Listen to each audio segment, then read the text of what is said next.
নমস্কার, আমার নাম তানিশা আয়াত। আমার বয়স ৮ বছর। আমার নিবেদন কবি ভবানী প্রসাদ মজুমদারের লেখা কবিতা সুর বিচার।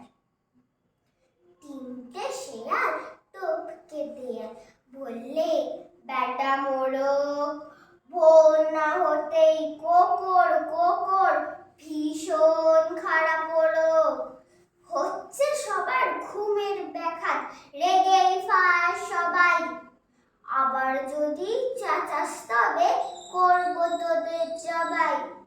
ফুলিয়ে ছিটিয়ে মোড়ক দুটি বললে, দাদা শেয়াল, রাত দুপুরে বিকট সুরে তোমরা যে গাও খেয়াল।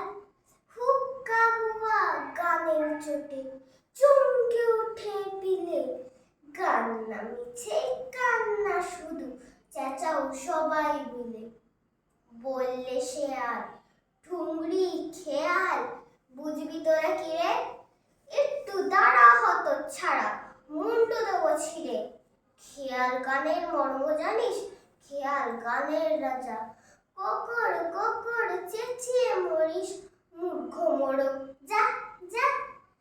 তুলিয়ে ছুটি মোড়ক দুটি বললে, দাদা শেয়াল, কোমর বেঁধে কোকিয়ে কেঁদে বলছোটা কি খেয়াল? হুক্কা হুয়া গানটা ভুয়া, টানটা কাঁদুনিক। কোকর কোকর সুরটা বড় অনেক আধুনিক। ধন্যবাদ।